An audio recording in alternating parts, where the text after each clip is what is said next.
लख 84 मेदनी सब सेव करंदा। एह वैरी मित्र सब कीतिया नह मंगै मंदा। लेखा कोई ना पुछाई जां हर बख्शंदा। आनंद भया सुख पाया मिल गुर गोबिंदा।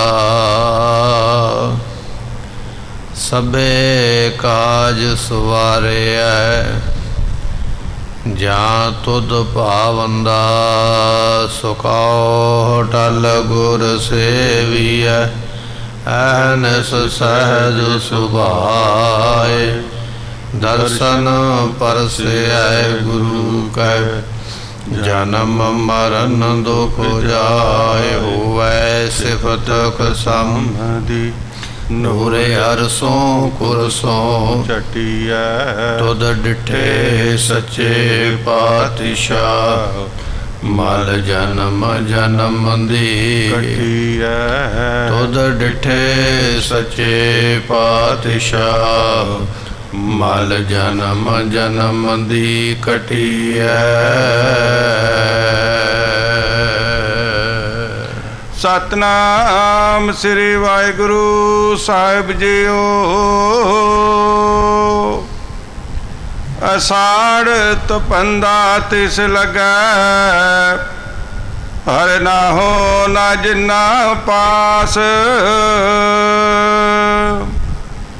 जग जीवन पुरख त्याग कै मानस संधि आस। अषाढ़ तपंदा तिस लगै हर ना हो न जिन्ना पास। जग जीवन पुरख त्याग कै मानस संधि आस। दुए पाए वे गुचिए गल पई सो जम की फास। जेहा बीजा सो लुणा मत्था जो लिखियास। रैन विहाणी पछताणी उठ चली गई निरास। जिनको साधु भेटिया सो दरगाह होए खलास।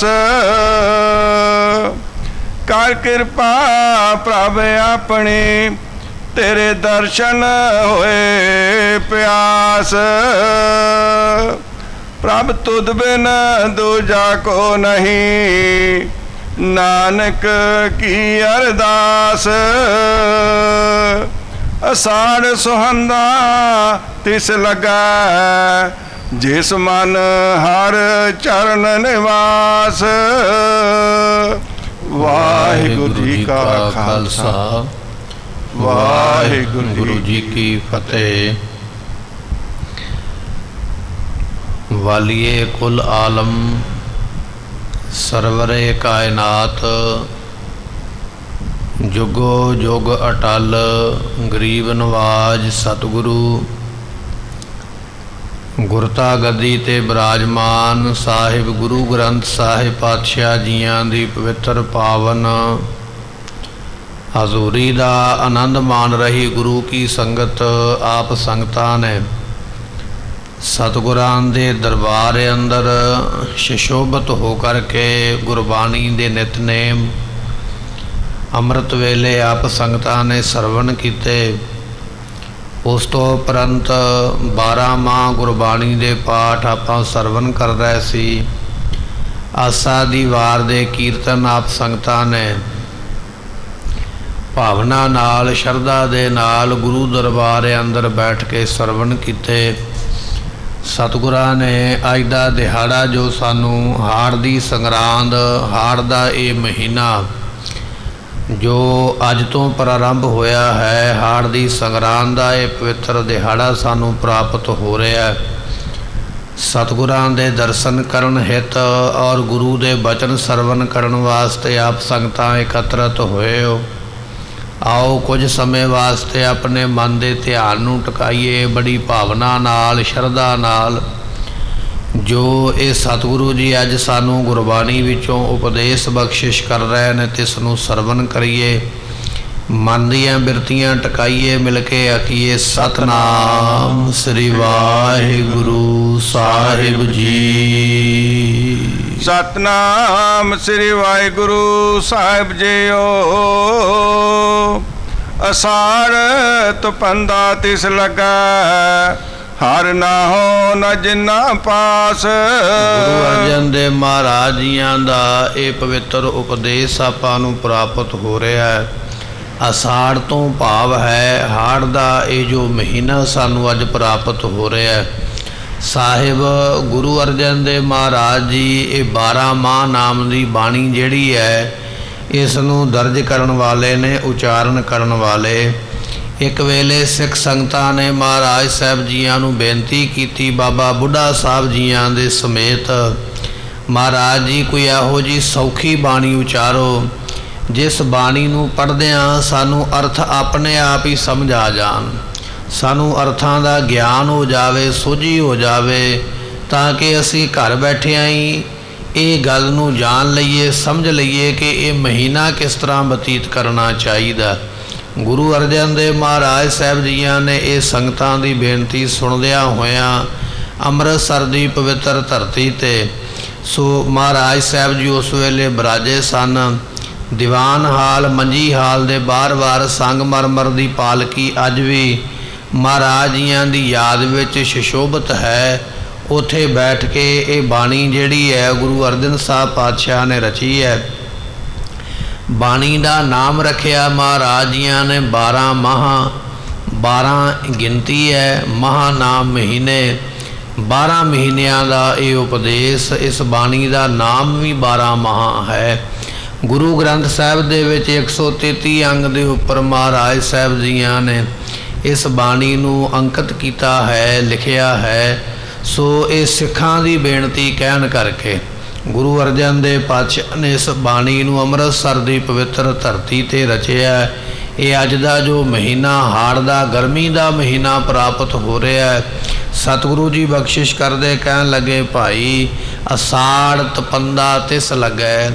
ਇਹ ਹਾੜ ਦਾ ਮਹੀਨਾ ਤਪਸ਼ ਵਾਲਾ, ਗਰਮੀ ਵਾਲਾ, ਇਹ ਦੁੱਖ ਦੇਣ ਵਾਲਾ, ਇਹ ਸੰਕਟ ਦੇਣ ਵਾਲਾ ਉਹਨਾਂ ਨੂੰ ਲੱਗਦਾ ਹੈ। ਹਰ ਨਾਹੋ ਨਾ ਜਿਨ੍ਹਾਂ ਪਾਸ, ਨਾਹੋ ਨਾਮ ਪਤੀ ਦਾ ਹੈ, ਜਿਨ੍ਹਾਂ ਦੇ ਕੋਲ ਪਤੀ ਪਰਮਾਤਮਾ ਦਾ ਨਾਮ ਨਹੀਂ ਹੈ ਨਾ, ਉਹਨਾਂ ਨੂੰ ਗੁਰਮੁਖੋ ਇਹ ਮਹੀਨਾ ਸਾੜ ਦਿੰਦਾ ਹੈ, ਤਪਸ਼ ਦਿੰਦਾ ਹੈ, ਦੁੱਖ ਦਿੰਦਾ ਹੈ। ਪਰ ਜਿਨ੍ਹਾਂ ਦੇ ਕੋਲ ਪਤੀ ਪਰਮਾਤਮਾ ਦਾ ਨਾਮ ਹੈ, ਮਹਾਰਾਜ ਜੀਆਂ ਦਾ ਬਖਸ਼ਿਸ਼ ਵਾਲਾ ਬਚਨ ਹੈ, ਤਿੱਥੈ ਤੂੰ ਸਮਰੱਥ, ਜਿੱਥੈ ਕੋਏ ਨਾਹੇ, ਉਥੈ ਤੇਰੀ ਰੱਖ, ਅਗਨੀ ਉਦਰ ਮਾਹੇ। ਇਹ ਗੁਰਬਾਣੀ ਦਾ ਬਚਨ ਹੈ। ਜਿਨ੍ਹਾਂ ਦੇ ਕੋਲ ਪਰਮਾਤਮਾ ਦਾ ਨਾਮ ਹੈ, ਉਹ ਰੂਹਾਂ, ਉਹ ਜਿਹੜੇ ਜੀਵ ਨੇ, ਉਹ ਜਿਹੜੇ ਸਰੀਰ ਨੇ, ਭਾਵੇਂ ਮਾਂ ਦੇ ਗਰਭ ਦੇ ਵਿੱਚ ਵੀ ਬੱਚਾ ਕਿਉਂ ਨਹੀਂ ਹੈ, ਪਰਮਾਤਮਾ ਦਾ ਨਾਮ ਉਹਦੇ ਕੋਲ ਲਿਵ ਲੱਗੀ ਹੋਈ ਹੈ। ਪਰਮਾਤਮਾ ਉੱਥੇ ਵੀ ਉਸ ਨੂੰ ਸੇਕ ਨਹੀਂ ਲੱਗਣ ਦਿੰਦਾ। ਪ੍ਰਤਪਾਲ ਮਾਤਾ ਉਦਰ ਰੱਖੈ, ਲੱਗਣ ਦੇਤ ਨਾ ਸੇਕ। ਇਹ ਗੁਰਬਾਣੀ ਦਾ ਬਚਨ ਹੈ ਕਿ ਜਦੋਂ ਪਰਮਾਤਮਾ ਦੇ ਨਾਮ ਦੇ ਨਾਲ ਲਿਵ ਲੱਗੀ ਹੈ, ਧਿਆਨ ਜੁੜਿਆ ਹੋਇਆ, ਤੇ ਉਹ ਮਾਂ ਦੀ ਜਠਰਾ ਅਗਨੀ ਵੀ ਬੱਚੇ ਨੂੰ ਲੱਗਣ ਨਹੀਂ ਦਿੰਦਾ। ਜਿਨ੍ਹਾਂ ਦੇ ਕੋਲ ਪਤੀ ਪਰਮਾਤਮਾ ਦਾ ਨਾਮ ਹੈ, ਗੁਰਮੁਖੋ ਇਹ ਘਟਨਾ ਤੇ ਜਨਮ ਤੋਂ ਪਹਿਲਾਂ ਦੀ ਹੈ। ਸਾਡੇ ਸਾਰਿਆਂ ਨਾਲ ਇਹ ਘਟਨਾ ਵਾਪਰੀ ਹੈ। ਅਸੀਂ ਸਾਰੇ ਜਨਮ ਲੈ ਕੇ ਦੁਨੀਆ ਤੇ ਆਏ ਹਾਂ। ਪਰ ਜੇ ਆਪਾਂ ਪ੍ਰਤੱਖ ਗੱਲ ਕਰੀਏ ਦੁਨੀਆ ਦੀ, ਇਸ ਸੰਸਾਰ ਵਿੱਚ ਵੀ ਜਿਨ੍ਹਾਂ ਦੇ ਕੋਲ ਪਤੀ ਪਰਮਾਤਮਾ ਦਾ ਨਾਮ ਹੈ, ਉਹ ਅਕਾਲ ਪੁਰਖ ਇੱਥੇ ਵੀ ਉਹਨਾਂ ਨੂੰ ਸੜਨ ਨਹੀਂ ਦਿੰਦਾ ਹੈ। ਆਪਣੇ ਸਾਹਮਣੇ ਇਤਿਹਾਸ ਬਹਾਦਰ ਬਾਬਾ ਬਿਧੀ ਚੰਦ ਜੀ ਕਹਿਣ ਲੱਗੇ, ਜਦੋਂ ਦਿਸ਼ਾਲੇ ਲੈਣ ਵਾਸਤੇ ਪੱਟੀ ਚਲੇ ਗਏ, ਹਾਕਮਾਂ ਨੇ 4 ਚੁਫੇਰੇ ਘੇਰਾ ਪਾ ਲਿਆ, ਤੇ ਉਸ ਵੇਲੇ ਬਲਦੇ ਹੋਏ ਭੱਠ ਵਿੱਚ ਬੈਠ ਕੇ ਆਖਿਆ, ਤਾਤੀ ਵਾਓ ਨ ਲੱਗਈ, ਪਾਰ ਬ੍ਰਹਮ ਸਰਨਾਈ। ਇਹ ਸ਼ਬਦ ਦਾ ਜਦੋਂ ਆਰਾਧਨ ਕੀਤਾ, ਬਲਦੇ ਹੋਏ ਭੱਠ ਨੇ ਵੀ ਵਾਲ ਤੱਕ ਵਿੰਗਾ ਨਹੀਂ ਕਰ ਸਕਿਆ। ਮਹਾਰਾਜ ਕਹਿਣ ਲੱਗੇ ਅਸਾੜ ਤਪੰਦਾ ਤਿਸ ਲੱਗੈ। ਇਹ ਹਾੜ ਦਾ ਮਹੀਨਾ ਉਹਨਾਂ ਲੋਕਾਂ ਨੂੰ ਸਾੜਦਾ ਜਿਨ੍ਹਾਂ ਦੇ ਕੋਲ ਪਤੀ ਪ੍ਰਮਾਤਮਾ ਦਾ ਨਾਮ ਨਹੀਂ ਹੈ। ਉਹ ਤੇ ਇਸ ਮਹੀਨੇ ਦੇ ਵਿੱਚ ਪੱਖੇ ਦੇ ਥੱਲੇ ਵੀ ਉਹਨਾਂ ਨੂੰ ਤਪਸ਼ ਦਾ ਰੋਗ ਤੇ ਦੁੱਖ ਲੱਗਾ ਹੋਇਆ। ਉਹਨਾਂ ਦਾ ਸਰੀਰ ਵੀ ਸੜਦਾ ਪਿਆ, ਮਨ ਵੀ ਸੜਦਾ ਪਿਆ। ਪਰ ਜਿਨ੍ਹਾਂ ਦੇ ਕੋਲ ਪਤੀ ਪਰਮਾਤਮਾ ਦਾ ਨਾਮ ਹੈ ਉਹ ਭਾਵੇਂ ਬਲ ਦੇ ਭੱਠ ਵਿੱਚ ਬੈਠੇ ਹੋਏ ਨੇ, ਭਾਵੇਂ ਮਾਤਾ ਦੇ ਗਰਭ ਦੇ ਵਿੱਚ ਜਨਮ ਲੈਣ ਤੋਂ ਪਹਿਲਾਂ ਟਿਕੇ ਹੋਏ ਨੇ, ਜਿਨ੍ਹਾਂ ਦੇ ਕੋਲ ਇਹ ਅਕਾਲ ਪੁਰਖ ਤੇਰਾ ਨਾਮ ਹੈ ਉਹਨਾਂ ਨੂੰ ਤੂੰ ਤੱਤੀ ਵਾਹ ਨਹੀਂ ਲੱਗਣ ਦਿੰਦਾ, ਬਚਾ ਕੇ ਰੱਖਦਾ ਹੈ। ਸੋ ਸਤਿਗੁਰੂ ਜੀਆਂ ਦਾ ਪਵਿੱਤਰ ਬਚਨ ਮਹਾਰਾਜ ਕਹਿਣ ਲੱਗੇ ਅਸਾੜ ਤਪੰਦਾ ਤਿਸ ਲੱਗੈ ਹਰ ਨਾ ਹੋ ਨਾ ਜਿਨ੍ਹਾਂ ਪਾਸ। ਜਿਨ੍ਹਾਂ ਦੇ ਕੋਲ ਪਤੀ ਪ੍ਰਮਾਤਮਾ ਨਹੀਂ ਹੈ ਉਹਨਾਂ ਨੂੰ ਇਹ ਹਾੜ ਦਾ ਮਹੀਨਾ ਤਪਸ਼ ਵਾਲਾ, ਦੁੱਖ ਵਾਲਾ, ਸੰਕਟ ਦੇਣ ਵਾਲਾ ਲੱਗਦਾ ਹੈ। ਜਗ ਜੀਵਨ ਪੁਰਖ ਤਿਆਗ ਕੈ ਮਾਨਸ ਸੰਧੀ ਆਸ। ਇਹ ਜਿਹੜਾ ਮਨੁੱਖ ਹੈ ਨਾ ਸਾਡੇ ਵਰਗਾ ਲੋਭੀ ਤੇ ਲਾਲਚੀ, ਸਾਡਾ ਲਾਲਚ ਸਾਨੂੰ ਪਰਮਾਤਮਾ ਤੋਂ ਪਰੇ ਕਰਕੇ ਦੂਜਿਆਂ ਦੀ ਸ਼ਰਨ ਵਿੱਚ ਜਾਣ ਵਾਸਤੇ ਮਜਬੂਰ ਕਰ ਦਿੰਦਾ ਹੈ। ਮਹਾਰਾਜ ਫਰਮਾਉਂਦੇ ਜਗ ਜੀਵਨ, ਜਗਤ ਨੂੰ ਜੀਵਨ ਦੇਣ ਵਾਲਾ ਪਰਮਾਤਮਾ ਤੇ ਇਸ ਨੂੰ ਤਿਆਗ ਕੇ, ਉਸ ਨੂੰ ਛੱਡ ਕੇ ਬੰਦੇ ਨੇ ਕੀ ਕੀਤਾ ਹੈ? ਮਾਨਸ ਸੰਧੀ ਆਸ। ਬੰਦਿਆਂ ਦੀ ਆਸ ਰੱਖ ਲਈ, ਫਲਾਣਾ ਮੇਰਾ ਕਾਰਜ ਕਰੇਗਾ। ਕਦੇ ਕਿਸੇ ਰਿਸ਼ਤੇਦਾਰ ਦੀ ਆਸ ਰੱਖ ਕੇ ਬੈਠਾ ਹੈ, ਕਿਸੇ ਅਫਸਰ ਦੀ ਆਸ ਰੱਖ ਕੇ ਬੈਠਾ ਹੈ, ਕਿਸੇ ਵਜ਼ੀਰ ਜਾਂ ਰਾਜੇ ਦੀ ਆਸ ਰੱਖ ਕੇ ਬੈਠਾ ਹੈ। ਇਹ ਬੰਦਿਆ ਤੇਰੇ ਨਾਲੋਂ ਤੇ ਪਸ਼ੂ ਚੰਗੇ ਨੇ, ਤੇਰੇ ਨਾਲੋਂ ਪੰਛੀ ਚੰਗੇ ਨੇ। ਪੁੱਛ ਲਿਆ ਕਿਉਂ ਇਹ ਗੱਲ ਆਖੀ ਹੈ? ਮੇਰੇ ਨਾਲੋਂ ਪਸ਼ੂ ਤੇ ਪੰਛੀ ਕਿਉਂ ਚੰਗੇ ਨੇ? ਤਾਂ ਚੰਗੇ ਨੇ ਇੱਕ ਪਸ਼ੂ ਨੂੰ ਦੂਜੇ ਪਸ਼ੂ ਦੇ ਉੱਪਰ ਕੋਈ ਆਸ ਨਹੀਂ ਹੈ ਵੀ ਇਹ ਦੂਜਾ ਪਸ਼ੂ ਮੇਰਾ ਮਿੱਤਰ ਹੈ ਤੇ ਮੇਰੀ ਕੋਈ ਮਦਦ ਕਰੇਗਾ ਜਾਂ ਮੈਨੂੰ ਖਾਣ ਵਾਸਤੇ ਲਿਆ ਕੇ ਦੇਵੇਗਾ। ਇੱਕ ਪੰਛੀ ਨੂੰ ਦੂਜੇ ਪੰਛੀ ਦੇ ਉੱਪਰ ਕੋਈ ਆਸ ਨਹੀਂ ਹੈ। ਉਹ ਆਸ ਨਹੀਂ ਰੱਖਦਾ ਵੀ ਇਹ ਮੈਨੂੰ ਲਿਆ ਕੇ ਪਾਲੇਗਾ ਜਾਂ ਮੇਰੀ ਜ਼ਿੰਦਗੀ ਵਿੱਚ ਮਦਦ ਕਰੇਗਾ। ਪਰ ਮਨੁੱਖ ਇੱਕ ਇਹੋ ਜਿਹਾ ਜਿਹਦੀ ਸੋਚ ਪਸ਼ੂਆਂ ਤੇ ਪੰਛੀਆਂ ਨਾਲੋਂ ਵੀ ਥੱਲੇ ਆ ਗਈ। ਇਹ ਸਾਰੀ ਉਮਰ ਦੂਜੇ ਦੇ ਉੱਪਰ ਨਿਰਭਰ ਰਹਿੰਦਾ ਹੈ ਕਿ ਦੁਨੀਆ ਦੇ ਲੋਕ, ਕੋਈ ਵਜ਼ੀਰ ਹੈ, ਕੋਈ ਅਫਸਰ ਹੈ, ਕੋਈ ਰਿਸ਼ਤੇਦਾਰ ਹੈ, ਕੋਈ ਮਿੱਤਰ ਹੈ, ਇਹ ਮੇਰੀ ਮਦਦ ਕਰੇਗਾ। ਮਹਾਰਾਜ ਕਹਿਣ ਲੱਗੇ ਜਗ ਜੀਵਨ ਪੁਰਖ ਤਿਆਗ ਕੈ। ਜਿਹੜਾ ਜਗਤ ਨੂੰ ਜੀਵਨ ਦੇਣ ਵਾਲਾ ਸੀ ਪ੍ਰਮਾਤਮਾ, ਉਹਦੀ ਤੂੰ ਜਿਹੜੀ ਹੈ ਆਸਾ ਨੂੰ ਛੱਡ ਕੇ, ਉਹਦੇ ਨਾਮ ਨੂੰ ਛੱਡ ਕੇ, ਉਹਦੇ ਭਰੋਸੇ ਨੂੰ ਛੱਡ ਕੇ ਮਾਨਸ ਸੰਧੀ ਆਸ, ਬੰਦਿਆ ਤੂੰ ਮਨੁੱਖਾਂ ਦੇ ਉੱਪਰ ਆਸ ਰੱਖ ਲਈ। ਇਹ ਕੈਸਾ ਤੇਰਾ ਜੀਵਨ ਬਣ ਗਿਆ ਹੈ? ਤੈਨੂੰ ਪਰਮਾਤਮਾ ਦੇ ਉੱਪਰ ਆਸ ਰੱਖਣੀ ਚਾਹੀਦੀ ਹੈ। ਸਾਹਿਬ ਗੁਰੂ ਅਰਜਨ ਦੇਵ ਪਾਤਸ਼ਾਹ ਨੇ ਜਿੱਥੇ ਇਹ ਬਚਨ ਕੀਤੇ, ਸਤਿਗੁਰੂ ਜਦੋਂ ਹਰਿਮੰਦਰ ਸਾਹਿਬ ਦੀ ਧਰਤੀ ਤੇ ਬਿਰਾਜੇ, ਮਹਾਰਾਜ ਜੀਆਂ ਦਾ ਵੱਡਾ ਭਰਾ ਪ੍ਰਿਥੀ ਚੰਦ ਉਸ ਵੇਲੇ ਦਿੱਲੀ ਦਰਬਾਰ ਦੇ ਵਿੱਚ ਫਰਿਆਦ ਲੈ ਕੇ ਪਹੁੰਚਿਆ। ਇੱਥੇ ਕਈ ਆਪਣੇ ਇਸਨੇ ਮਿੱਤਰ ਬਣਾ ਲਏ। ਉਹਨਾਂ ਮਿੱਤਰਾਂ ਦੇ ਵਿੱਚੋਂ ਇੱਕ ਸੁਲਹੀ ਖਾਨ ਨਾਮ ਦਾ ਇੱਕ ਮੁਸਲਮਾਨ ਹੈ ਵਜ਼ੀਰ, ਉਸ ਨੂੰ ਮਿੱਤਰ ਬਣਾਇਆ ਅਤੇ ਬਹਾਨੇ ਨਾਲ ਆਖਿਆ ਵੀ ਤੂੰ ਫੌਜ ਲੈ ਕੇ ਚੱਲ ਅਤੇ ਗੁਰੂ ਅਰਜਨ ਸਾਹਿਬ ਪਾਤਸ਼ਾਹ ਨੂੰ ਜਾਂ ਤੇ ਗ੍ਰਿਫਤਾਰ ਕਰੋ ਜਾਂ ਬਹਾਨੇ ਨਾਲ ਮਾਰ ਦਿਓ ਜਾਂ ਉਹਨਾਂ ਨੂੰ ਕਿਸੇ ਆਸੇ ਪਾਸੇ ਭਜਾ ਦੇਵੋ, ਦੜਾ ਦੇਵੋ। ਹਰਿਮੰਦਰ ਸਾਹਿਬ ਦਾ ਕਬਜ਼ਾ ਮੈਨੂੰ ਚਾਹੀਦਾ, ਗੁਰਤਾ ਗੱਦੀ ਮੈਨੂੰ ਚਾਹੀਦੀ ਹੈ। ਇਹ ਪ੍ਰਿਥੀ ਚੰਦ ਦੇ ਬਚਨ ਸੁਣ ਕੇ ਜਿਹੜਾ ਸੁਲਹੀ ਖਾਨ ਹੈ ਆਪਣੀ ਕੁਝ ਫੌਜ ਨਾਲ ਲੈ ਕੇ ਬਹਾਨੇ ਦੇ ਨਾਲ ਮੈਂ ਟੈਕਸ ਗਰਾਉਣ ਵਾਸਤੇ ਚੱਲਿਆ। ਚੱਲਦਾ ਚੱਲਦਾ ਗੁਰੂ ਅਰਜਨ ਦੇਵ ਪਾਤਸ਼ਾਹ ਨੂੰ ਗ੍ਰਿਫਤਾਰ ਕਰਨ ਵਾਸਤੇ ਤੁਰਿਆ ਆਉਂਦਾ। ਸਿੱਖ ਸੰਗਤਾਂ ਨੂੰ ਪਤਾ ਲੱਗਿਆ, ਮਹਾਰਾਜ ਜੀਆਂ ਨੂੰ ਬੇਨਤੀ ਕੀਤੀ, ਮਹਾਰਾਜ ਸੁਲਹੀ ਖਾਨ ਚੜ੍ਹ ਕੇ ਤੁਰਿਆ ਆਉਂਦਾ ਫੌਜ ਲੈ ਕੇ। ਗੁਰੂ ਅਰਜਨ ਦੇਵ ਪਾਤਸ਼ਾਹ ਕਹਿਣ ਲੱਗੇ, ਗੁਰੂ ਕੀ ਸੰਗਤ ਫਿਰ ਫੈਸਲਾ ਦਿਓ ਕਿ ਕੀ ਕਰਨਾ ਚਾਹੀਦਾ ਹੈ। ਜਿਸ ਤਰ੍ਹਾਂ ਤੁਸੀਂ ਫੈਸਲਾ ਦਿਓ, ਸਲਾਹ ਦਿਓ ਵੀ ਕੀ ਕਰਨਾ ਚਾਹੀਦਾ। ਉਸ ਵੇਲੇ ਕੁਝ ਲੋਕ ਕਹਿਣ ਲੱਗੇ ਪ੍ਰਥਮੇ ਮਤਾ ਪੱਤਰੀ ਚਲਾਓ। ਕਹਿਣ ਲੱਗੇ ਮਹਾਰਾਜ ਸਾਡੀ ਤੇ ਇਹ ਸਲਾਹ ਹੈ ਵੀ ਆਪਾਂ ਨੂੰ ਚਿੱਠੀ ਜਿਹੜੀ ਹੈ ਨਾ ਬਾਦਸ਼ਾਹ ਨੂੰ ਪਾਉਣੀ ਚਾਹੀਦੀ ਹੈ ਕਿ ਬਾਦਸ਼ਾਹ ਵੇਖ ਅਸੀਂ ਬੈਠੇ ਹੋਏ ਤੇ ਇਹ ਤੇਰਾ ਵਜ਼ੀਰ ਸਾਨੂੰ ਦਬਾਉਣ ਵਾਸਤੇ, ਮਾਰਨ ਵਾਸਤੇ ਚੜ੍ਹ ਕੇ ਆ ਗਿਆ। ਆਪਾਂ ਨੂੰ ਚਿੱਠੀ ਪਾ ਕੇ ਬਾਦਸ਼ਾਹ ਨੂੰ ਸੂਚਨਾ ਦੇਣੀ ਚਾਹੀਦੀ ਹੈ। ਜਦੋਂ ਇੱਕ ਵਿਅਕਤੀ ਨੇ ਇਹ ਸਲਾਹ ਦਿੱਤੀ ਤੇ ਦੂਜਾ ਬੋਲਿਆ, ਕਹਿਣ ਲੱਗਾ ਨਹੀਂ ਮਹਾਰਾਜ ਚਿੱਠੀ ਜਾਂਦਿਆਂ ਨੂੰ ਤੇ ਬੜਾ ਟਾਈਮ ਲੱਗ ਜਾਣਾ, ਫਿਰ ਕੀ ਕਰਨਾ ਚਾਹੀਦਾ। ਦੁਤੀਏ ਮਤਾ ਦੋਏ ਮਾਨੁਖ ਪਹਿਠਾਓ। ਦੂਜੇ ਨੇ ਸਲਾਹ ਦਿੱਤੀ ਵੀ ਆਪਾਂ 2 ਬੰਦੇ ਭੇਜੀਏ, ਛੇਤੀ ਨਾਲ ਘੋੜਿਆਂ ਤੇ ਚੜਾ ਕੇ ਉਹ ਦੌੜ ਕੇ ਦਿੱਲੀ ਜਾਣ ਤੇ ਬਾਦਸ਼ਾਹ ਨੂੰ ਜਾ ਕੇ ਸੂਚਨਾ ਦੇਣ। ਸੋ ਇਹ ਤੀਜਾ ਯਤਨ ਆਪਾਂ ਨੂੰ, ਦੂਜਾ ਯਤਨ ਜਿਹੜਾ ਕਰਨਾ ਚਾਹੀਦਾ। ਚਿੱਠੀ ਜਾਂਦਿਆਂ ਟਾਈਮ ਲੱਗ ਜਾਣਾ ਪਰ ਸੁਨੇਹਾ ਛੇਤੀ ਮਿਲ ਸਕਦਾ। ਜਦੋਂ ਇਹ ਗੱਲ ਹੋਈ ਤੀਜਾ ਵਿਅਕਤੀ ਬੋਲਿਆ, ਕਹਿਣ ਲੱਗਾ ਮਹਾਰਾਜ ਸਲਾਹ ਤੇ ਇਹ ਵੀ ਠੀਕ ਨਹੀਂ ਹੈ। ਜਿੰਨੇ ਚਿਰ ਨੂੰ ਬੰਦੇ ਦਿੱਲੀ ਜਾਣਗੇ, ਜਿੰਨੇ ਚਿਰ ਨੂੰ ਬੰਦੇ ਦਿੱਲੀੋਂ ਵਾਪਸ ਆਉਣਗੇ, ਉਹਨੇ ਚਿਰ ਨੂੰ ਤੇ ਸੁਲਹੀ ਖਾਨ ਨੇ ਆਪਣਾ ਨੁਕਸਾਨ ਕਰ ਦੇਣਾ। ਆਪਣੇ ਕੋਲ ਇੰਨਾ ਟਾਈਮ ਨਹੀਂ ਹੈ। ਫਿਰ ਤੀਜੇ ਵਿਅਕਤੀ ਨੇ ਸਲਾਹ ਦਿੱਤੀ, ਕਹਿਣ ਲੱਗੇ ਮਹਾਰਾਜ ਆਪਾਂ ਨੂੰ ਆਪਣੇ ਆਪ ਹੀ ਕੁਝ ਯਤਨ ਕਰਨਾ ਚਾਹੀਦਾ। ਸਿੱਖਾਂ ਨੂੰ ਇਕੱਠੇ ਕਰੀਏ, ਸੰਗਤਾਂ ਨੂੰ ਇਕੱਠੇ ਕਰੀਏ, ਕੁਝ ਆਪਣੇ ਕੋਲ ਡੰਡੇ ਸੋਟੇ ਨੇ ਉਹਨਾਂ ਨੂੰ ਇਕੱਠੇ ਕਰਕੇ ਆਏ ਹੋਏ ਇਸ ਸੁਲਹੀ ਖਾਨ ਦੇ ਨਾਲ ਮੁਕਾਬਲਾ ਕਰੀਏ। ਜਦੋਂ ਤਿੰਨਾਂ ਸਿੱਖਾਂ ਨੇ ਵਾਰੀ-ਵਾਰੀ ਇਹ ਸਲਾਹ ਦਿੱਤੀ ਨਾ ਮਹਾਰਾਜ ਜੀਆਂ ਨੂੰ, ਤੇ ਸਤਿਗੁਰੂ ਕਹਿਣ ਲੱਗੇ ਭਾਈ ਇਹ ਚਿੱਠੀ ਪਾਉਣੀ ਇਹ ਤੇ ਕਿਸੇ ਦੀ ਅਧੀਨਤਾ ਕਬੂਲਣ ਵਾਲੀ ਗੱਲ ਹੈ।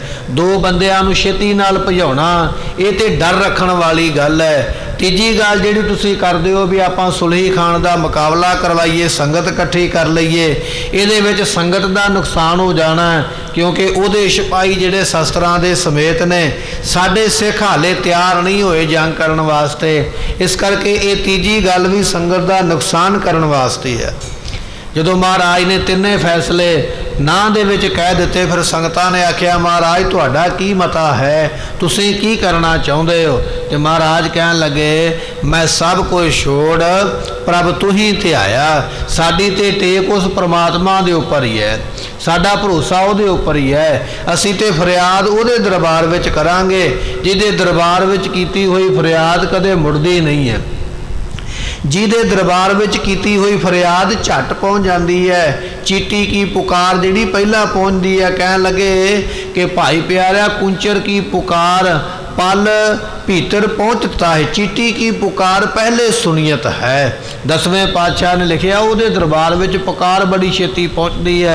असीं ते परमात्मा नूं उस वेले सिमरांगे, उहदे अगे बेनती करांगे।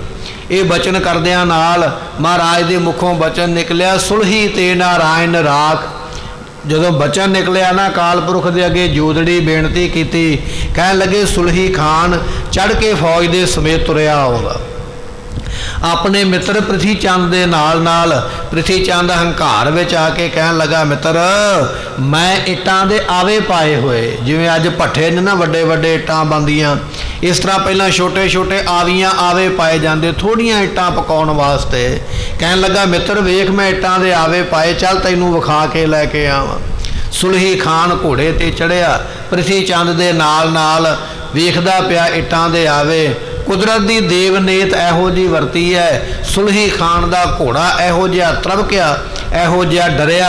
सुलही खान दे कंट्रोल करदियां करदियां ये घोड़ा जाके उस इट्टां दे भट्ठे दे विच आवे दे विच डिग्गा, जिथे बड़ी भयानक अग जिहड़ी है मचदी पई है। उस अग दे विच सुलही खान घोड़े दे समेत ही सड़के इस संसार तो चला गया। सुलही ते नारायण राख, सुलही मुआ हुआ नापाक, नापाक होके अपवित्र होके सुलही खान वर्गे मर के दुनिया तो चले गए। महाराज कहन लगे जगजीवन पुरख त्याग के मानस संधि आस। दुनिया के लोग बंदे की आस रख के बैठे, गुरु अर्जन देव पातशाह कहन लगे बंदे की आस छड्ड के परमात्मा की आस रख। असी परमात्मा अगे फरियाद की है तो सुलही खान तो साडी उसने रखिया की है। ऐ गुरु क्या सिखा जे तू भी अपनी फरियाद गुरु ग्रंथ साहब पातशाह दे अगे भावना ते टेक रख के करेगा, तेरी फरियाद भी उहदे दरबार विच सुनी जाएगी, तेरी भी वो फरियाद सुन लवेगा। पर दुनिया के लोग ऐसे परमात्मा नूं छड्ड के मनुखां दी टेक रख के बैठे हुए हन। दुए भाए विगुचिए गल पई सो जम की द्वैत विच पैण करके मन विच द्वैत आ गई ना, जिन्ना चिर द्वैत दो राह ने उन्ना चिर खराब ही हुंदा रहेगा। जिंदगी दे विच आपां विचरदे आ, जिहड़ा बंदा दो बेड़ियां ते पैर रखदा, दो राहां ते चलदा, मंजिल ते कोई नहीं पहुँचदा। सतगुरु पातशाह कहन लगे द्वै भाए विगुची है, जिन्ना चिर द्वैत विच पिया होया ਕਦੇ ਨਿਰੰਕਾਰ ਵੱਲ, ਕਦੇ ਸੰਸਾਰ ਵੱਲ, ਕਦੇ ਸੱਚ ਵੱਲ, ਕਦੇ ਝੂਠ ਵੱਲ, ਕਦੇ ਇਸ ਪਾਸੇ ਕਦੇ ਉਸ ਪਾਸੇ। ਜਿੰਨਾ ਚਿਰ ਬੰਦਿਆ ਦਵੈਤ ਵਿੱਚ ਪਿਆ ਹੈ ਵਿਗੁਚੀਏ, ਉਨਾ ਚਿਰ ਖਰਾਬ ਹੀ ਹੁੰਦਾ ਰਵੇਂਗਾ, ਖੱਜਲ ਖਰਾਬ ਹੁੰਦਾ ਰਵੇਂਗਾ। ਤੇ ਫਿਰ ਇੱਕ ਦਿਨ ਸਮਾਂ ਇਹੋ ਜਿਹਾ ਆ ਜਾਵੇਗਾ, ਤੇਰੀ ਉਮਰਾਂ ਪੂਰੀ ਹੋ ਜਾਣੀ ਹੈ। ਗਲ ਪਈ ਸੋ ਜਮ ਕੀ ਫਾਸ, ਜਮਾਂ ਦੀ ਫਾਈ ਦਾ ਗਲ ਵਿੱਚ ਪੈਣ ਦਾ ਟਾਈਮ ਆ ਜਾਣਾ। ਸਾਰੀ ਉਮਰ ਫੈਸਲਾ ਹੀ ਨਹੀਂ ਕਰ ਸਕਿਆ ਮੈਂ ਕਰਨਾ ਕੀ ਹੈ, ਹਰ ਵੇਲੇ ਦੁਚਿੱਤੀ ਵਿੱਚ ਪਿਆ ਰਿਹਾ। ਕਹਿਣ ਲੱਗੇ ਸਮਾਂ ਸਰੀਰ ਦਾ ਅਖੀਰ ਤੇ ਆ ਗਿਆ। ਉਹ ਸਮਾਂ ਆ ਗਿਆ ਜਦੋਂ ਜਮਾਂ ਦੀ ਫਾਈ ਆ ਕੇ ਗਲ ਵਿੱਚ ਪੈ ਜਾਂਦੀ ਹੈ। ਜਿਹਾ ਬੀਜਾ ਸੋ ਲੁਣਾ, ਮੱਥੈ ਜੋ ਲਿਖਿਆਸ। ਜਿਹੋ ਜਿਹਾ ਤੂੰ ਬੀਜੇਗਾ, ਜਿਹੋ ਜਿਹਾ ਬੀਜ ਅੱਜ ਬੀਜਿਆ ਹੈ ਸੋ ਲੁਣਾ, ਉਹ ਵੱਢਣਾ ਪੈਣਾ ਹੈ। ਜੇ ਕਿਸੇ ਫਲ ਵਾਲੇ ਰੁੱਖ ਨੂੰ ਅੱਜ ਬੀਜਿਆ, ਕੁਝ ਸਮਾਂ ਪਾ ਕੇ ਉਸ ਰੁੱਖ ਦੇ ਫਲ ਖਾਣ ਵਾਸਤੇ ਪ੍ਰਾਪਤ ਹੋਣਗੇ। ਜੇ ਕਿਸੇ ਕੰਡੇ ਵਾਲੇ, ਜਿਹਨੂੰ ਕੰਡੇ ਲੱਗਦੇ ਨੇ, ਕੰਡੇ ਵਾਲੇ ਰੁੱਖ ਦਾ ਅੱਜ ਬੀਜ ਬੀਜਿਆ ਤੇ ਕੁਝ ਸਮਾਂ ਪੈ ਕੇ ਉਹਦੇ ਕੰਡੇ ਵੀ ਤੈਨੂੰ ਵੱਜਣਗੇ। ਜਿਹੋ ਜਿਹਾ ਫਲ ਬੀਜੇਗਾ, ਫਲ ਬੀਜਣ ਤੋਂ ਭਾਵ ਇਹ ਹੈ ਜਿਹੋ ਜਿਹਾ ਤੂੰ ਕਰਮ ਕਰੇਗਾ, ਪਾਪ ਦੇ ਜਾਂ ਪੁੰਨ ਦੇ, ਦੁੱਖ ਦੇ ਜਾਂ ਸੁੱਖ ਦੇ, ਉਹ ਕੱਲ ਨੂੰ ਤੈਨੂੰ ਭੁਗਤਣੇ ਪੈਣੇ ਨੇ। ਆਪੇ ਬੀਜ ਆਪੇ ਹੀ ਖਾਹੋ, ਨਾਨਕ ਹੁਕਮੀ ਆਵੋ ਹੋ ਜਾਵੋ। ਮਹਾਰਾਜ ਜੀਆਂ ਦਾ ਬਚਨ ਅੰਮ੍ਰਿਤ ਵੇਲੇ ਗੁਰੂ ਕਿਆ ਸਿੱਖਾ ਜਪਜੀ ਸਾਹਿਬ ਦੇ ਵਿੱਚ ਪੜ੍ਹਿਆ ਹੈ। ਮਹਾਰਾਜ ਕਹਿੰਦੇ ਆਪੇ ਬੀਜ, ਤੂੰ ਜੋ ਛਕਣਾ ਹੈ ਨਾ, ਜੋ ਆਪਣੀ ਜ਼ਿੰਦਗੀ ਵਿੱਚ ਦੁੱਖ ਸੁੱਖ ਲੈਣਾ, ਤੂੰ ਆਪਣੇ ਹੱਥਾਂ ਨਾਲ ਆਪ ਬੀਜਦਾ ਪਿਆ। ਕਿਸੇ ਨੂੰ ਦੁੱਖ, ਕਿਸੇ ਨੂੰ ਪਾਪ, ਕਿਸੇ ਨੂੰ ਕੋਈ ਸੰਕਟ, ਕਿਸੇ ਨੂੰ ਕੋਈ ਵਿਪਤਾ, ਇਹ ਤੂੰ ਬੀਜਦਾ ਪਿਆ ਹੈ। ਆਪੇ ਹੀ ਖਾਹੋ, ਸਮਾਂ ਆਵੇਗਾ ਤੇਰੇ ਬੀਜੇ ਬੀਜ ਨੂੰ ਤੈਨੂੰ ਆਪ ਨੂੰ ਹੀ ਖਾਣਾ ਪੈਣਾ ਹੈ। ਉਹ ਸੰਕਟ, ਉਹ ਦੁੱਖ ਤੈਨੂੰ ਆਪ ਨੂੰ ਭੋਗਣੇ ਪੈਣੇ ਹਨ। ਮਹਾਰਾਜ ਕਹਿਣ ਲੱਗੇ ਜਿਹਾ ਬੀਜੈ, ਜਿਹੋ ਜਿਹਾ ਬੀਜ ਬੀਜੇਗਾ ਸੋ ਲੁਣੈ, ਉਹ ਤੈਨੂੰ ਵੱਢਣਾ ਪਵੇਗਾ। ਇਹ ਕਰ ਕਰੇ ਸੋ ਇਹ ਕਰ ਪਾਏ, ਕੋਏ ਨਾ ਪਕੜੀਐ ਕਿਸੇ ਥਾਏ। ਗੁਰਬਾਣੀ ਦਾ ਬਚਨ, ਜਿਹੋ ਜਿਹਾ ਕਰਮ ਕਰਦਾ ਉਹੋ ਜਿਹਾ ਫਲ ਭੋਗੇਗਾ। ਤੇਰੇ ਥਾਂ ਤੇ ਦੂਜਾ ਨਹੀਂ ਫੜਿਆ ਜਾਣਾ, ਤੇਰੇ ਥਾਂ ਤੇ ਤੈਨੂੰ ਹੀ ਪਕੜਿਆ ਜਾਣਾ ਹੈ। ਮਹਾਰਾਜ ਕਹਿਣ ਲੱਗੇ ਮੱਥੇ ਜੋ ਲਿਖਿਆਸ, ਜਿਹੜੇ ਮੱਥੇ ਤੇ ਲੇਖ ਲਿਖੇ ਹੋਏ ਉਹ ਤੈਨੂੰ ਭੋਗਣੇ ਪੈਣਗੇ। ਤੇ ਲੇਖ ਤੂੰ ਆਪਣੇ ਕਰਮ ਆਪ ਬਣਾਉਂਦਾ ਪਿਆ, ਕਰਮ ਪਾਪ ਦੇ ਜਾਂ ਪੁੰਨ ਦੇ ਕਰਕੇ ਉਹਨਾਂ ਕਰਮਾਂ ਨੂੰ ਭੁਗਣਾ ਪੈਂਦਾ ਹੈ। ਰੈਣ ਵਿਹਾਣੀ ਪਛਤਾਣੀ, ਉੱਠ ਚੱਲੀ ਗਈ ਨਿਰਾਸ। ਸਤਿਗੁਰੂ ਪਾਤਸ਼ਾਹ ਕਹਿਣ ਲੱਗੇ ਉਮਰਾਂ ਦੀ ਰਾਤ ਬਤੀਤ ਕਰਕੇ, ਜਿਵੇਂ ਰਾਤ 12 ਘੰਟਿਆਂ ਦੀ ਹੈ ਨਾ, 3-3 ਘੰਟਿਆਂ ਦਾ ਪਹਿਰ ਹੈ। ਪਹਿਲਾਂ 3 ਘੰਟੇ, ਫਿਰ ਅਗਲੇ 3 ਘੰਟੇ, ਇਸ ਤਰ੍ਹਾਂ 3-3 ਘੰਟਿਆਂ ਦੇ 4 ਪਹਿਰ ਬਣ ਜਾਂਦੇ। ਮਹਾਰਾਜ ਕਹਿਣ ਲੱਗੇ ਤੇਰੀ ਜ਼ਿੰਦਗੀ ਵੀ ਰਾਤ ਵਰਗੀ ਹੈ। ਪਹਿਲਾ ਪਹਿਰ ਕੀ ਹੈ? ਬਚਪਨ ਦਾ। ਦੂਜਾ ਪਹਿਰ ਕੀ ਹੈ? ਕਿਸ਼ੋਰ ਅਵਸਥਾ। ਤੀਜਾ ਪਹਿਰ ਕਿਹੜਾ? ਜਵਾਨੀ ਵਾਲਾ। ਤੇ ਚੌਥਾ ਪਹਿਰ ਬੁਢੇਪੇ ਵਾਲਾ। ਇਹ 4 ਹੀ ਪਹਿਰ ਰਾਤ ਦੇ ਨੇ ਤੇ 4 ਹੀ ਪਹਿਰ ਤੇਰੇ ਮਨੁੱਖਾ ਜਨਮ ਦੇ ਨੇ। 4 ਪੜਾਅ ਆਪਾਂ ਕਹਿ ਸਕਦੇ ਹਾਂ। 4 ਪੜਾਅ ਰਾਤ ਦੇ ਨੇ, 3-3 ਘੰਟਿਆਂ ਦਾ ਇੱਕ ਪੜਾਅ, ਤੇ 4 ਪੜਾਅ ਹੀ ਤੇਰੀ ਜ਼ਿੰਦਗੀ ਦੇ ਨੇ। ਪਹਿਲਾਂ ਬਚਪਨ ਆਉਂਦਾ, ਫਿਰ ਕਿਸ਼ੋਰ ਅਵਸਥਾ ਆਉਂਦੀ ਹੈ, ਫਿਰ ਜਵਾਨੀ ਆਉਂਦੀ ਹੈ, ਫਿਰ ਬੁਢੇਪਾ ਆ ਜਾਂਦਾ ਹੈ। ਮਹਾਰਾਜ ਫਰਮਾਉਂਦੇ ਰੈਣ ਵਿਹਾਣੀ, ਇਹ ਉਮਰਾਂ ਰੂਪੀ ਰਾਤ ਤੇਰੀ ਬਤੀਤ ਹੁੰਦੀ ਜਾ ਰਹੀ, ਉਮਰਾਂ ਮੁੱਕਦੀ ਜਾ ਰਹੀ ਹੈ। ਔਦ ਘਟੈ ਦਿਨਸ ਰੈ ਨਾਰੇ, ਇਹ ਬਚਨ ਹੈ। ਦਿਨ ਦਿਨ ਕਰਕੇ, ਰਾਤ ਰਾਤ ਕਰਕੇ ਉਮਰਾਂ ਘਟਦੀ ਪਈ ਹੈ। ਮਹਾਰਾਜ ਫਰਮਾਉਂਦੇ ਪਛਤਾਣੀ, ਸਾਰੀ ਉਮਰ ਚੰਗਾ ਕਰਮ ਕੋਈ ਨਹੀਂ ਕੀਤਾ। ਜਦੋਂ ਦੁਨੀਆ ਤੋਂ ਜਾਣ ਲੱਗਾ, ਜਮ ਆ ਕੇ ਦਿਖਾਈ ਦੇਣ ਲੱਗ ਪਏ। ਹੁਣ ਪਛਤਾਉਂਦਾ ਪਿਆ ਵੀ ਜੇ ਕਿਤੇ ਕੋਈ ਚੰਗਾ ਕਰਮ ਕਰ ਲੈਂਦਾ ਤੇ ਜਮਾਂ ਦੇ ਵਸ ਨਾ ਪੈਂਦਾ। ਉੱਠ ਚੱਲੀ ਗਈ ਨਿਰਾਸ, ਇਹ ਜੀਵ ਰੂਪ ਇਸਤਰੀ ਸੰਸਾਰ ਤੋਂ ਨਿਰਾਸ਼ ਹੋ ਕੇ, ਦੁਖੀ ਹੋ ਕੇ, ਪਾਪਾਂ ਦੀ ਪੰਡ ਚੁੱਕ ਕੇ ਸੰਸਾਰ ਤੋਂ ਉੱਠ ਕੇ ਚੱਲ ਪਈ ਜਮਾਂ ਦੇ ਨਾਲ ਆਪਣੇ ਕੀਤੇ ਹੋਏ ਕਰਮਾਂ ਦਾ ਹਿਸਾਬ ਕਿਤਾਬ ਨਿਬੇੜਨ ਵਾਸਤੇ। ਐਸੀ ਹਾਲਤ ਬਣ ਗਈ ਹੈ। ਜਿਨ ਕੋ ਸਾਧੂ ਭੇਟੀਐ ਸੋ ਦਰਗਾਹ ਹੋਏ ਖਲਾਸ। ਜਿਨ੍ਹਾਂ ਨੂੰ ਸਾਧੂ ਪ੍ਰਾਪਤ ਹੁੰਦੇ ਨੇ, ਜਿਨ੍ਹਾਂ ਨੇ ਆਪਣੇ ਮਨ ਨੂੰ ਸਾਧਿਆ ਹੋਇਆ ਹੈ। ਸਾਧੂ ਨਾਮ ਇੱਥੇ ਗੁਰਮੁਖੋ ਪੂਰਨ ਪੁਰਖ ਦਾ ਹੈ, ਅਧੂਰਿਆਂ ਦਾ ਨਾਮ ਸਾਧੂ ਨਹੀਂ ਹੈ। ਕੱਪੜੇ ਲਿਬਾਸ ਤੇ ਜਿਹੜਾ ਮਰਜ਼ੀ ਬਣਾ ਲਵੇ ਮੈਂ ਸਾਧੂ ਹਾਂ, ਲਿਬਾਸ ਬਣਾਉਣ ਨਾਲ ਸਾਧੂ ਨਹੀਂ ਬਣ ਜਾਂਦਾ, ਕੱਪੜੇ ਪਾਉਣ ਦੇ ਨਾਲ ਨਹੀਂ। ਅਸਲ ਵਿੱਚ ਜਿਹਨੇ ਮਨ ਸਾਧਿਆ ਹੋਇਆ ਉਹ ਹੈ ਸਾਧੂ ਸੰਸਾਰ ਵਿੱਚ। ਪਾਤਸ਼ਾਹ ਕਹਿਣ ਲੱਗੇ ਜਿਨ ਕੋ ਸਾਧੂ ਭੇਟੀ ਹੈ, ਜਿਨ੍ਹਾਂ ਨੂੰ ਪੂਰਾ ਕੋਈ ਸਾਧੂ ਮਿਲਿਆ ਨਾ ਬੰਦਗੀ ਵਾਲਾ, ਸੋ ਦਰਗਹਿ ਹੋਏ ਖੁਲਾਸ, ਉਹ ਦਰਗਾਹ ਵਿੱਚ ਛੁੱਟ ਜਾਂਦੇ ਨੇ। ਦੁਨੀਆ ਵਿੱਚ ਦੋ ਵੱਡੀਆਂ ਉਦਾਹਰਣਾਂ ਹੋਰ ਮਤ ਦੀਆਂ ਆਪਾਂ ਲੈ ਸਕਦੇ ਹਾਂ। ਜਿਵੇਂ ਗਣਕਾ ਨੂੰ ਮਿਲਿਆ ਸਾਧੂ, ਗਣਕਾ ਉਧਰੀ ਹਰ ਕਹਿ ਤੋਤ, ਇਹ ਬਚਨ ਆ ਗਿਆ ਵੀ ਗਣਕਾ ਇੱਕ ਵੇਸਵਾ ਹੈ, ਪਰ ਉਹਨੂੰ ਇੱਕ ਪੂਰਨ ਸਾਧੂ ਮਿਲ ਗਿਆ ਤੇ ਇੱਕ ਵੇਸਵਾ ਦਾ ਉਧਾਰ ਸਾਧੂ ਨੇ ਕਰ ਦਿੱਤਾ। ਕਾਰਨ ਇਹ ਹੈ ਵੀ ਸਾਧੂ ਪੂਰਾ ਹੈ। ਅਜਾਮਲ ਨਾਮ ਦਾ ਇੱਕ ਬ੍ਰਾਹਮਣ ਹੋਇਆ, ਉਹਨੇ ਵੇਸਵਾ ਨਾਲ ਵਿਆਹ ਕਰਵਾ ਲਿਆ ਸੀ, ਪਰ ਕਹਿਣ ਲੱਗੇ ਉਸ ਅਜਾਮਲ ਨੂੰ ਵੀ ਇੱਕ ਸਾਧੂ ਮਿਲ ਗਿਆ, ਅਜਾਮਲ ਦਾ ਵੀ ਪਾਰ ਉਤਾਰਾ ਹੋ ਗਿਆ। ਇਹ ਤੇ ਅਨਮਤਾਂ ਦੀਆਂ ਸਾਖੀਆਂ ਕਹਾਣੀਆਂ ਨੇ, ਜਿਨ੍ਹਾਂ ਨੂੰ ਸਾਧੂ ਮਿਲੇ ਉਹਨਾਂ ਦਾ ਭਲਾ ਹੋ ਗਿਆ। ਬਹਾਦਰ ਬਿਧੀ ਚੰਦ ਨੂੰ ਸਾਧੂ ਮਿਲਿਆ, ਗੁਰੂ ਕਾ ਸਿੱਖ। ਇਸੇ ਤਰ੍ਹਾਂ ਭਾਈ ਲਖੀਆ ਜੀ, ਜਿਨ੍ਹਾਂ ਨੂੰ ਲੱਖੂ ਧਾੜ ਵੀ ਆਖਿਆ ਜਾਂਦਾ, ਉਹਨਾਂ ਨੂੰ ਸਿੱਖ ਮਿਲ ਗਿਆ ਬੈਠਾ ਹੋਇਆ ਜੰਗਲ ਵਿੱਚ, ਸੋ ਬੰਦਗੀ ਕਰਦਾ ਪਿਆ। ਭਾਈ ਕਦਾਰੀ ਵਰਗੇ ਮਹਾਂਪੁਰਖ ਬੈਠੇ ਹੋਏ ਸਿਮਰਨ ਦੇ ਵਿੱਚ, ਪਰ ਜਦੋਂ ਇਹੋ ਜਿਹਾ ਸਿੱਖ ਮਿਲਿਆ, ਦੋਨਾਂ ਸਿੱਖਾਂ ਦਾ ਜੀਵਨ ਬਦਲ ਗਿਆ। ਬਹਾਦਰ ਬਿਧੀ ਚੰਦ ਜੀ ਬ੍ਰਹਮ ਗਿਆਨ ਦੀ ਅਵਸਥਾ ਨੂੰ ਪ੍ਰਾਪਤ ਹੋਏ ਤੇ ਬਾਬਾ ਲਖੀਆ ਜੀ ਬ੍ਰਹਮ ਦੀ ਅਵਸਥਾ ਵਿੱਚ ਪਹੁੰਚ ਗਏ। ਮਹਾਰਾਜ ਕਹਿਣ ਲੱਗੇ, ਜਿਨ੍ਹਾਂ ਨੂੰ ਭਾਈ ਇਹੋ ਜਿਹੇ ਸਾਧੂ ਪ੍ਰਾਪਤ ਹੁੰਦੇ ਨੇ, ਸੋ ਦਰਗਹਿ ਹੋਏ ਖਲਾਸ, ਉਹ ਦਰਗਾਹ ਦੇ ਵਿੱਚ ਬੰਧਨਾਂ ਤੋਂ ਛੁੱਟ ਜਾਂਦੇ ਨੇ। ਬੰਦ ਖਲਾਸੀ ਭਾਣੇ ਹੋਏ, ਜਿਹੜੇ ਬੰਧਨਾਂ ਵਿੱਚ ਪਿਆ ਹੋਇਆ ਇਹਨਾਂ ਤੋਂ ਖਲਾਸੀ ਗੁਰੂ ਭਾਣੇ ਵਿੱਚ, ਗੁਰੂ ਹੁਕਮ ਦੇ ਵਿੱਚ ਹੋ ਜਾਂਦੀ ਹੈ, ਜਿਹੜੇ ਉਸ ਦੇ ਭਾਣੇ ਨੂੰ ਮੰਨਦੇ ਹਨ। ਕਰ ਕਿਰਪਾ ਪ੍ਰਭ ਆਪਣੀ, ਤੇਰੇ ਦਰਸ਼ਨ ਹੋਏ ਪਿਆਸ। ਗੁਰੂ ਅਰਜਨ ਦੇਵ ਪਾਤਸ਼ਾਹ ਕਹਿੰਦੇ, ਬੇਨਤੀ ਕਰਿਆ ਕਰ ਐ ਪ੍ਰਮਾਤਮਾ, ਕਰ ਕਿਰਪਾ, ਮੇਰੇ ਤੇ ਕਿਰਪਾ ਕਰ, ਮੇਰੇ ਤੇ ਰਹਿਮ ਕਰ, ਮੇਰੇ ਤੇ ਤਰਸ ਕਰ। ਤਰਸ ਪਿਆ ਮਿਹਰਾਮਤ ਹੋਈ, ਇਹ ਤਰਲਾ ਕਰਿਆ ਕਰ ਪ੍ਰਮਾਤਮਾ, ਮੇਰੇ ਤੇ ਤਰਸ ਤੇ ਮਿਹਰ ਕਰ। ਕਾਹਦੇ ਵਾਸਤੇ? ਕਰ ਕਿਰਪਾ ਪ੍ਰਭ ਆਪਣੀ, ਤੇਰੇ ਦਰਸ਼ਨ ਹੋਏ ਪਿਆਸ, ਮੈਨੂੰ ਇਹ ਪਿਆਸ ਲੱਗ ਜਾਵੇ। ਕਾਹਦੀ? ਤੇਰੇ ਦਰਸ਼ਨਾਂ ਦੀ। ਜਦੋਂ ਪਿਆਸ ਲੱਗਦੀ ਹੈ ਫਿਰ ਅਸੀਂ ਨਲਕੇ ਵੱਲ ਨੂੰ, ਮੋਟਰ ਵੱਲ ਨੂੰ, ਪਾਣੀ ਵੱਲ ਨੂੰ ਦੌੜਦੇ ਹਾਂ ਭੱਜ ਕੇ, ਕਿਉਂਕਿ ਪਿਆਸ ਲੱਗੀ ਹੋਈ ਹੈ। ਜਿੰਨਾ ਚਿਰ ਦਰਸ਼ਨਾਂ ਦੀ ਪਿਆਸ ਨਹੀਂ ਲੱਗਦੀ ਉਹਨਾਂ ਚਿਰ ਦਰਸ਼ਨ ਹੋਣਗੇ ਨਹੀਂ।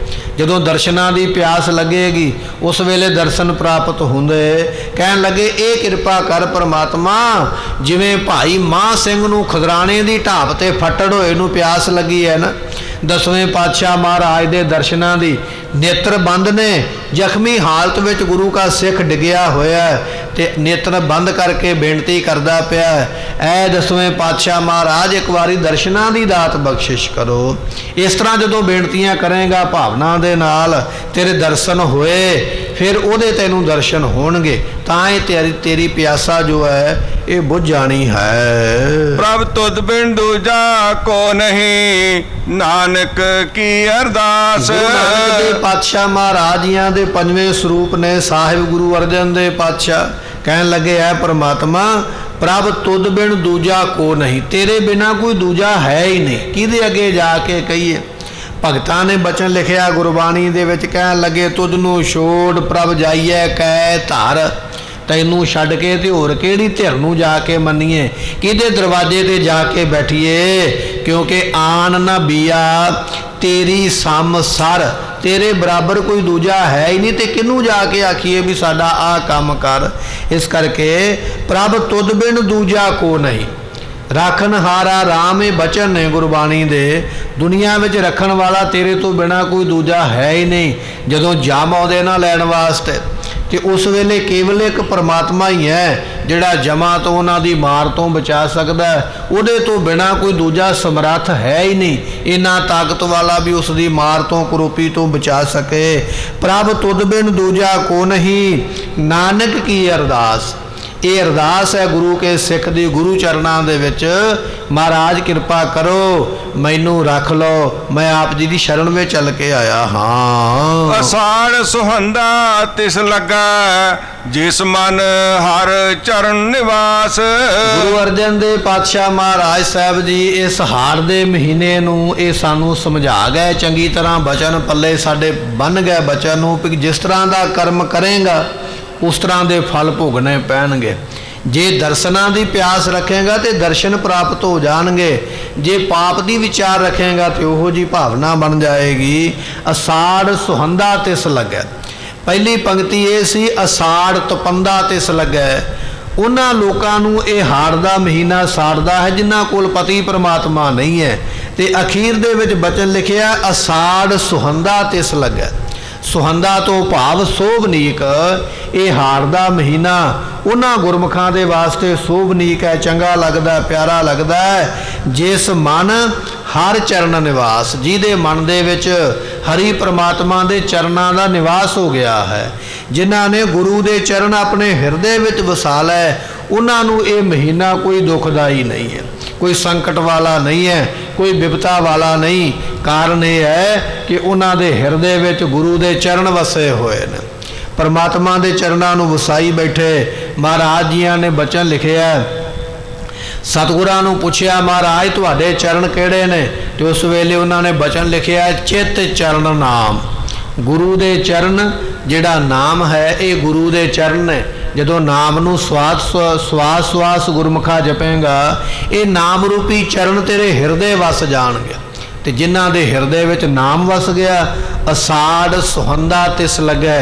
ਫਿਰ ਹਾੜ ਦਾ ਮਹੀਨਾ, ਇਹ ਗਰਮੀ, ਇਹ ਦੁਨੀਆ ਦੇ ਵਕਾਰ, ਇਹ ਤੈਨੂੰ ਸਾੜਨਗੇ ਨਹੀਂ, ਤੇਰੇ ਵਾਸਤੇ ਸ਼ੋਭਨੀਕ ਹੋ ਜਾਣਗੇ, ਤੈਨੂੰ ਸੁਖ ਦੇਣ ਵਾਲੇ ਹੋ ਜਾਣਗੇ। ਕਾਰਨ ਇਹ ਹੈ ਤੇਰੇ ਅੰਦਰ ਪਰਮਾਤਮਾ ਦਾ ਨਾਮ ਜਿਹੜਾ ਠੰਡ ਦੇਣ ਵਾਲਾ ਹੈ। ਚੰਦਨ ਚਾਂਦਨਾ ਸਰਦ ਰੁੱਤ, ਮੂਲ ਨਾ ਮਿਟਈ ਘਾਮ, ਸੀਤਲ ਥੀਵੈ ਨਾਨਕਾ ਜਪੰਦੜੋ ਹਰ ਨਾਮ। ਇਹ ਨਾਮ ਇੰਨਾ ਠੰਡਾ ਹੈ, ਭਾਵੇਂ ਚੰਦਨ ਹੈ ਤੇ ਭਾਵੇਂ ਚੰਦਰਮਾ ਹੈ, ਭਾਵੇਂ ਪੋਹ ਤੇ ਮਾਘ ਦੇ ਠੰਡ ਦੇ ਦਿਨ ਨੇ, ਕਹਿਣ ਲੱਗੇ ਉਹ ਵੀ ਇੰਨੀ ਠੰਡ ਨਹੀਂ ਵਰਤਾ ਸਕਦੇ ਜਿੰਨੀ ਠੰਡ ਪਰਮਾਤਮਾ ਦਾ ਨਾਮ ਤੇਰੇ ਹਿਰਦੇ ਵਿੱਚ ਵਰਤਾ ਦਿੰਦਾ ਹੈ। ਸੋ ਐਸੀਆਂ ਦਾਤਾਂ ਪ੍ਰਾਪਤ ਹੁੰਦੀਆਂ। ਅਸਾੜ ਸੁਹੰਦਾ ਤਿਸ ਲੱਗੈ ਜਿਸ ਮਨ ਹਰ ਚਰਨ ਨਿਵਾਸ। ਜਿਨ੍ਹਾਂ ਦੇ ਹਿਰਦੇ ਵਿੱਚ ਪਰਮਾਤਮਾ ਦੇ ਚਰਨਾਂ ਦਾ ਨਿਵਾਸਾ ਹੁੰਦਾ ਹੈ, ਉਹਨਾਂ ਨੂੰ ਇਹ ਮਹੀਨਾ ਸੋਭਨੀਕ ਹੋ ਜਾਂਦਾ। ਇਹ ਗੁਰੂ ਅਰਜਨ ਦੇਵ ਪਾਤਸ਼ਾਹ ਮਹਾਰਾਜ ਸਾਹਿਬ ਜੀਆਂ ਨੇ ਬਖਸ਼ਿਸ਼ ਕੀਤੀ ਹੈ। ਅੱਜ ਹਾੜ ਦੇ ਮਹੀਨੇ ਦੀ ਸੰਗਰਾਂਦ ਦਾ ਇਹ ਪਵਿੱਤਰ ਦਿਹਾੜਾ ਸਾਨੂੰ ਪ੍ਰਾਪਤ ਹੋ ਰਿਹਾ ਹੈ। ਮਹਾਰਾਜ ਜੀ ਰਹਿਮਤ ਕਰਨ, ਇਹ ਮਹੀਨਾ ਨਾਮ ਬਾਣੀ ਨੂੰ ਜਪਦਿਆਂ ਹੋਇਆਂ, ਬੰਦਗੀ ਕਰਦਿਆਂ ਹੋਇਆਂ ਬਤੀਤ ਹੋ ਜਾਵੇ। ਇਹ ਆਪਾਂ ਸਤਿਗੁਰਾਂ ਦੇ ਚਰਨਾਂ ਵਿੱਚ ਅਰਦਾਸ ਕਰਨੀ ਹੈ। ਸਮੇਂ ਦੀ ਸਮਾਪਤੀ ਵਿਚਾਰ ਕਰਦਿਆਂ ਭੁੱਲ ਚੁੱਕ ਦੀ ਮੁਆਫੀ ਗੁਰੂ ਰਹਿਮਤ ਕਰੇ। ਦਿਓ ਸੱਜਣ ਅਸੀਸੜੀਆਂ, ਜੋ ਹੋਵੇ ਸਾਹਿਬ ਸਿਓ ਮੇਲ। ਪ੍ਰਭ ਤੁਧ ਬਿਨ ਦੂਜਾ ਕੋ ਨਹੀਂ, ਨਾਨਕ ਕੀ ਅਰਦਾਸ। ਅਸਾੜ ਸੁਹੰਦਾ ਤਿਸ ਲੱਗੈ ਜਿਸ ਮਨ ਹਰ ਚਰਨ ਨਿਵਾਸ। ਵਾਹਿਗੁਰੂ ਜੀ ਕਾ ਖਾਲਸਾ, ਵਾਹਿਗੁਰੂ ਜੀ ਕੀ ਫਤਿਹ।